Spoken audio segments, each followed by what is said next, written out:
I thought it might be valuable to actually have a video, not where I talk about sort of, okay, this is how you open the file or this is how you set the margins or whatever, because honestly, you can look that up online fairly easily. But to have a video where I talk about layout in a more general sense and talk about what to look for and what to avoid, because yeah, I think one thing that's very exciting with small press and self-pub and indie pub is that you can kind of get away from the stranglehold of traditional publishing and all the bullshit. But unfortunately, one issue with, yeah, small press, you can have a lot of beautifully, very lovingly crafted books, but there's also a lot of books where, yeah, it's they look sloppy or unprofessional. And yeah, I mean, there is, I think, a bit of a trepidation sometimes that people have towards indie press or self-published books, this idea that the people creating the books are not going about it professionally. And I read a lot of books, I look at a lot of books, I look at trad pubbed, indie pubbed, self pubbed. I think, you know, a book is one of those things we all have seen a bazillion books. We all feel like we know what a book looks like. But there's a lot of little details that are in the background when we're reading. We don't really notice them until they're bad, and when they're good, we just take them for granted, unfortunately. So what I want to do is make a video where I talk about how you can make a book, design a book that doesn't have distracting mistakes, and that sort of avoids some of these things that I have noticed. So now we will leap right into that. And I think, yeah, this is a valuable thing. Anyone who is interested in designing books, so I'm just going to go right into basically the 5 most common mistakes or most common distracting things I see in book layout. So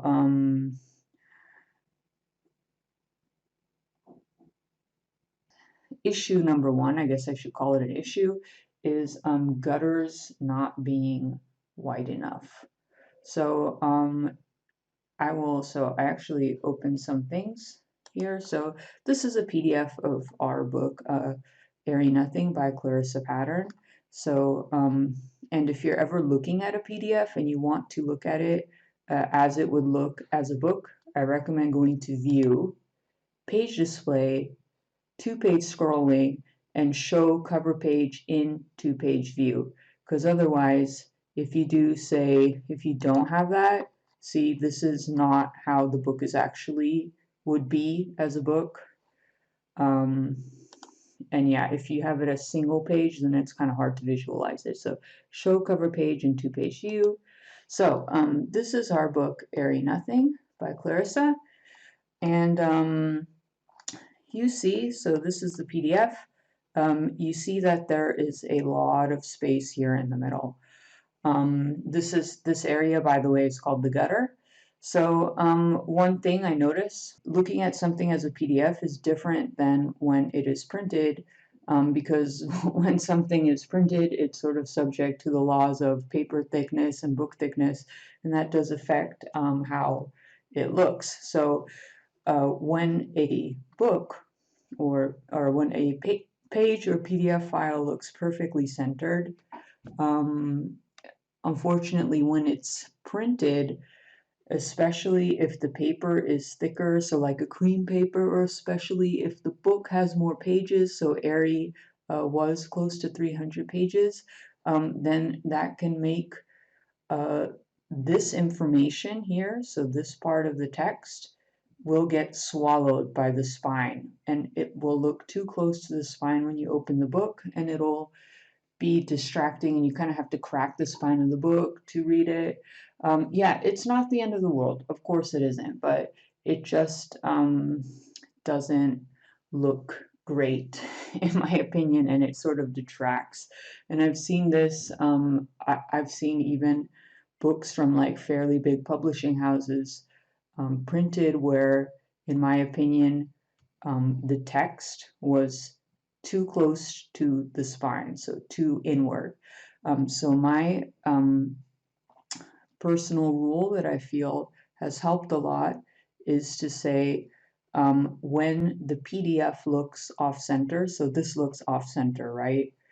Then it's actually going to look perfectly centered when you print it, because this will be in the part of the book that you cannot see.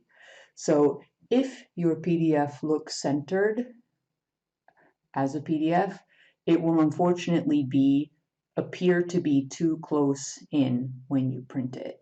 That, with every rule, there's like 50 million reasons or places to break it, so it's not like there's never a time when you can center your text or whatever. But just as a rule of thumb, you do want to have a generous wide gutter here. Otherwise, it will look cramped. So here is an example of another book of ours. So this is actually my book H. And this was laid out by my layout hero and my mentor, Hazel Ang. So she is a graphic designer and artist, incredible artist. So she has taught me a lot about layout. And Hazel was the one who first laid this book out so long ago, and I have since then tweaked a lot of it. But this is a book, see, where if you look, um, it actually does look centered on the page. And the reason for that is that this book has a lot of, I'll call it like meta narrative. So there's places like, see here in these little footnotes. Okay, I can't. Yeah. And so on these the text is sort of far over because on these pages this information is here. However, yeah, it's still quite far out, and I have had this book printed. It's not published, but I have had physical copies printed, and it really looks pretty good. So here's a picture of it. I'm actually like, I have a lot of trepidation about ever publishing this book, but just the formatting, like, I'm in love with this formatting. I think it looks just fucking amazing, and that my friend did an amazing job. And so here is a place where the formatting is different. This is also part of a meta narrative area, like a flashback area. So this brings me to a second mistake or issue that I often see in formatting. People bringing the text too close to the edges and sort of filling up the entire page. Of course, some part of layout is subjective. We can argue about what is good and what is bad, and there's, of course, trends too. So more old-fashioned books tended to have text more closer together on the printed page, looking kind of cramped. Part of that was an issue of wanting to save money, because the more text you fit onto one page, the less pages you have to print, the less it costs to print a book. I do notice that more modern or recently printed books tend to avoid doing that, and they have, as you see here, sort of a nice, generous white areas, which are make it easier on the eye, I think, and just makes it sort of more enjoyable to look at a book and to read it. However, yeah, I have noticed a lot of self-published books. I see this all the time in, say, KDP, Amazon, self-published books, where I will notice people taking the text all the way to the edge of the page. So making it like this, or just even more closer. And I think, yeah, that is just I think it doesn't look so good, and it does make the text look sort of overwhelming. So I would recommend not doing that. And yeah, having more of this white space feeling. Yeah, there's times when you might want to break that rule. So like here, I made a stylistic choice to break this rule, to signal to the reader, hey, we're like sort of in a different place now. So, but in general, unless you have a reason to take your text all the way to the edges, I would not do that. And then that also goes to the issue of leading. So leading is the space between lines. And that's another thing you want to sort of keep in mind. Yeah, just be mindful of the leading. You don't want it to be too close, and then the lines are very cramped. You also don't want it to be too far, though, because then it just looks kind of weird, unless, again, you have some kind of stylistic reason. So layout is a lot like art. There's rules. You can break them. You do develop your own style, I believe, as you go along. But there are certain things that arguably, um, if you break them and you don't have a good reason to, it's just going to look like you don't know what you're doing, not that you deliberately wanted to do this. So yeah, it's a good idea to keep that in mind. The very next thing that I often see is incorrectly placed page numbers and headings. So it's a convention, or it's a thing that a lot of people do in books these days. I don't think they really did this in the past, is to put headings. The headings might be, in this case, for this book, I have the chapter names. Some people like to have, say, chapter name, book name, or they might do book name, author name. It just all depends. And then the page numbers down, or page numbers can be here, or you can get creative. I've made books where I put them here because I just liked it, or up top, or whatever. So the thing is, when you have a book, you have pages where you don't want those that information on there, because just normally you wouldn't have it on there. So this book is Brian Cebulski. It helps with the blues. This is a novella format, and I'm just going to again fix the display. So 2-page scrolling, show cover page. So now you see it as it is a book. And so again, just to show you, you see that this also looks like kind of lopsided, like it looks like this is a tick over too far right, but actually here is the book laid out. So here's a picture of it. In the physical book, it looks fine. So anyway, so to go back to the page numbers and the heading, I would just recommend that you don't have the heading on stuff like chapter first pages where you have a title, and you definitely don't want to have that information when you open a book. So when you open a book, what people put on the first page varies. So some people have like for Brian, we did this sort of praise endorsement page. Some people have an about the author page. Some people have a blank page, or they start straight up with the title page.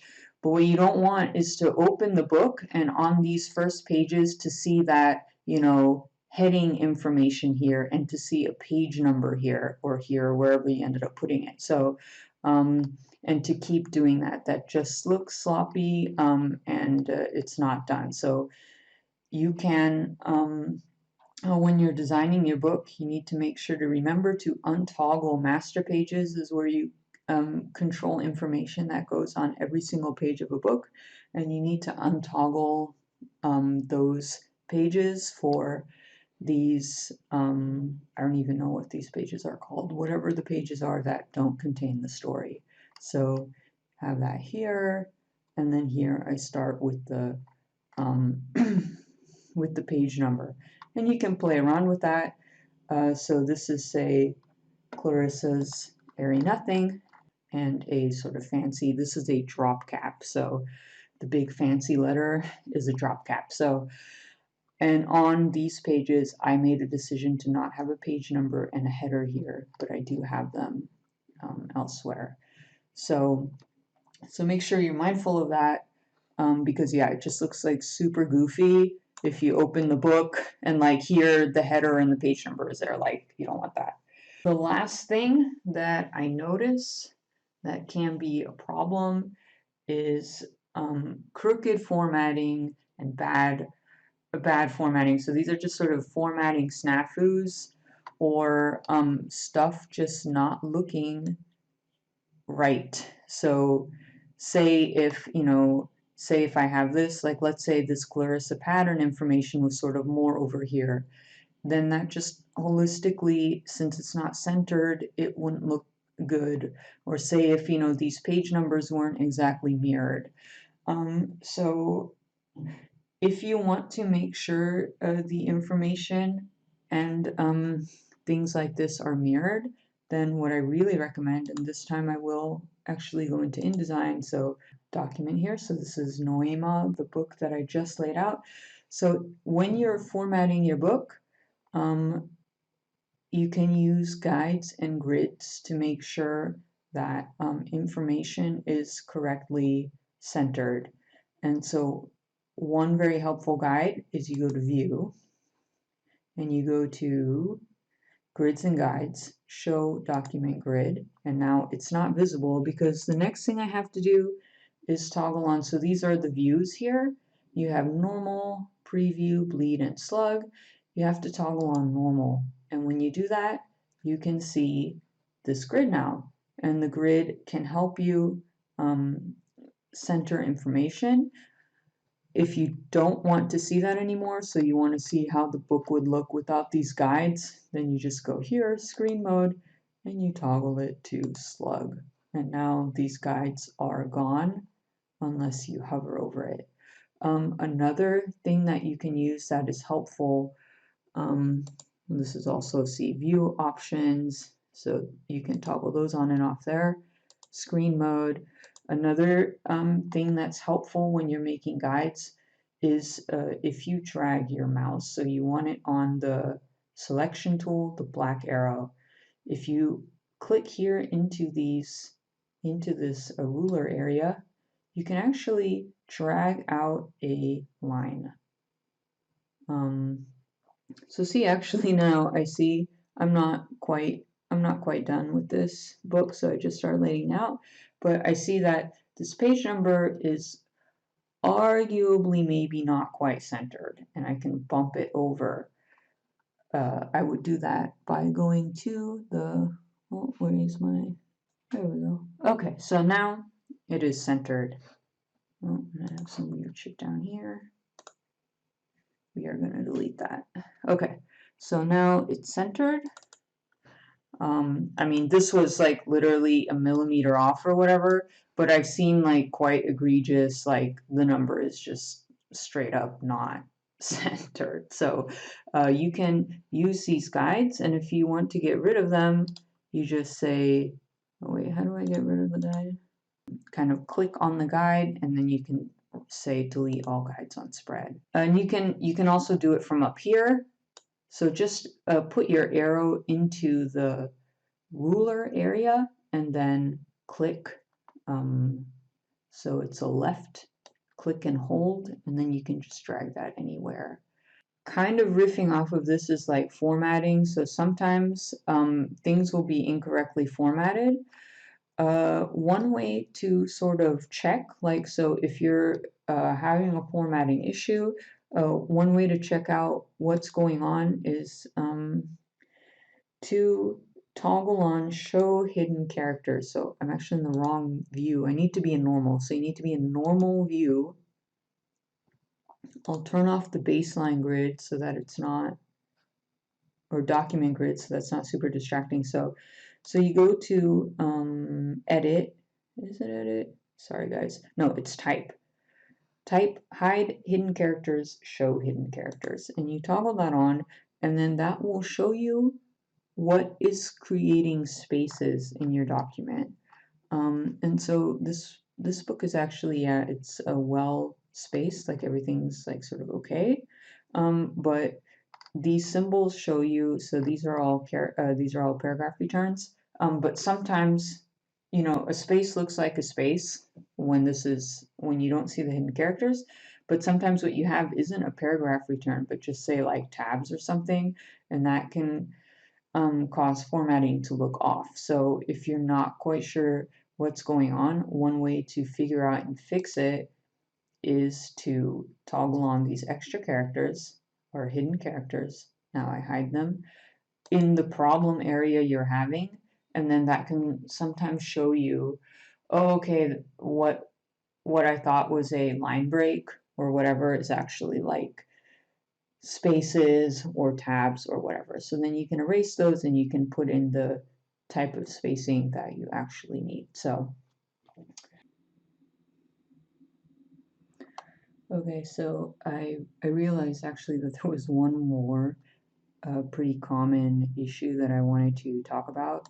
So I will just very quickly talk about it. So this is an issue of justification. So justification is whether the edges of your text are ragged or not. And it's a convention in books to not have it be ragged. And I do notice again, or I've noticed that books will sometimes not do that. So here is an example. This is a book that we recently got, and it's the quality is very high in the printing and everything, but I noticed that they did not justify the text. And again, it's not the end of the world or anything. At the end of the day, it's the information that's on the page that's important, right? If you can read it, you can read it. But I do think it looks sort of sloppy, and it gives me the impression when I see it in a book that the person, yeah, I don't know. So going back to this text again, these are the areas here. This panel up here, this alignment, left, right, center is where you control that. So and you'll see this when I do my layout video. When you first flow the text into your book, the default is that it is not justified. To make it so the default is, okay, you shouldn't actually do this ever because this is on a paragraph style. So, but I just want to show you what it looks like. So this is what it looks like unjustified. And that's how it will look like when you have first flowed the text into your document. I'm just going to undo that. And so if you want to justify it in your paragraph style, so you will go to paragraph styles, and I'll just show you, this is my normal, edit normal, it's under indent and spacing. You want this to be on left justify. And if you put it onto left justify, then your text will look like this. If you don't do that, then it'll look like the book that I gave you the example of. And again, there might be a reason where for whatever reason you want to do that, and that's fine. Just keep in mind that it is conventionally not done. So unless again you have a reason, it sort of, yeah, I think even if books are one of those things, yeah, where people can't really articulate, I think, what is quote unquote right or wrong, but we've all looked at so many books over our lives that I think on like a subconscious level, you know that that's sort of quote unquote not right. So, yeah, if there is no reason to do that, then I would recommend justifying your text. Okay, so I hope that was helpful. And the next video, I will actually implement some of these things that I talked about. So as I said, I'm going to lay out a book. I'm going to lay out Noema, so show you how I laid out Noema, from ground zero, all the way to basically this state. And I go over every single thing. So even if you don't particularly want to, say, use this kind of template, I think that gives you a very good idea a very good start. Yeah, that's this video. And if you have very specific layout questions or just want to see how a book is laid out, 0 to done, then that's the next video. So take care.